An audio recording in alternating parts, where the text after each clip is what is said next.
কখনো কখনো আমরা যা ভেবে থাকি বা ভেবে রাখি হয় তার ঠিক উল্টোটা, অথবা যেটা চিন্তা করি যে এই কাজটা তাড়াতাড়ি সেরে ফেলতে হবে বা তাড়াতাড়ি শেয়ার করে ফেলবো, আসলে হয়ে ওঠে না। হয়তো বা আপনার মন খারাপ হয়ে থাকবে বা শরীর ভালো না, অথবা পারিপার্শ্বিক এমন কিছু ঘটনা ঘটবে যেটা নিয়ে আপনি আসলে কাজ করার কোনো সাহসই পাবেন না। তো যাই হোক, আসসালামু আলাইকুম, welcome to Fatema's tiny world. কে কোথায় আছেন, কেমন আছেন? তো আমার টিনি ওয়ার্ল্ডের সবচেয়ে স্পেশাল পার্সন হচ্ছে এই যে যিনি কেক কাটতেছেন। তো তারই বার্থডে ছিল গত 20 জুলাই। তো আমার একমাত্র ছেলে, আলহামদুলিল্লাহ, সবাই ওর জন্য দোয়া করে দিবেন। আগেই দোয়া চেয়ে নিয়েছি সবার কাছে।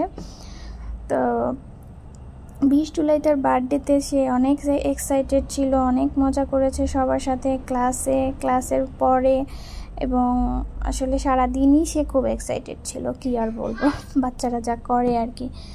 তো এই তো 19 জুলাই রাত থেকেই আমার কাজকর্ম শুরু হয়ে গিয়েছিল। আমি তো একটু পেঁয়াজ বেরেস্তা করে রেখেছিলাম, পুডিংটা বানিয়ে রেখেছিলাম। আর হচ্ছে 20 তারিখে তো অনেক কাজ ছিল, স্কুল ছিল, তার এক্সাম ছিল। স্কুল থেকে এসে আমাকে অনেক কাজ করতে হয়েছে। আসলে ওর বাবাও অনেক কাজ করেছে।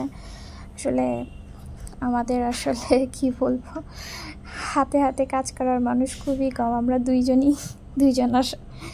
তো যাই হোক, আলহামদুলিল্লাহ সব কিছু অনেক সুন্দরভাবে করার চেষ্টা করেছি। ভেবেছিলাম আপনাদের সাথে শেয়ার করব, কিন্তু 21 জুলাই আসলে যেই ঘটনাটা ঘটলো আমাদের দেশে, আসলে খুবই মর্মান্তিক।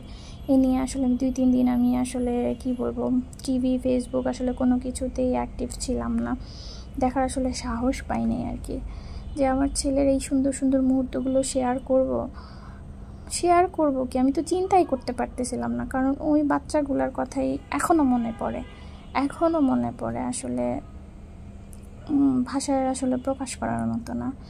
তো যাই হোক, 20 জুলাই আমি আসলে আমার সাধ্য অনুযায়ী আর আমার ছেলের পছন্দ অনুযায়ী সব কিছুই বানানোর চেষ্টা করেছি।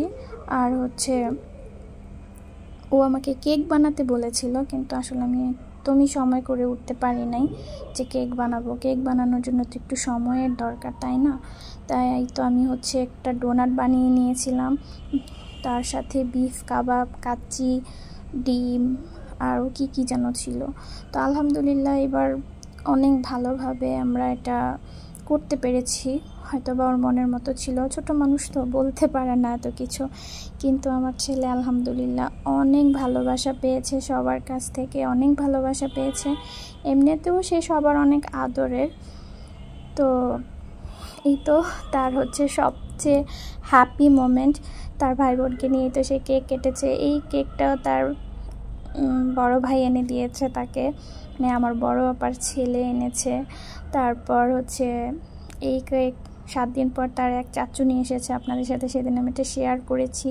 তাছাড়াও সে 2টা গিফট পেয়েছে, এবং সে অন্যান্য গিফটগুলো যা পেয়েছে এত কিউট ছোট অসাধারণ ছিল। তো ভিডিওটা কেমন লাগলো আমি আসলে শেয়ার করলাম আপনাদের সাথে আমার অনুভূতিগুলো। ভালো লাগলে দোয়া করে দিবেন।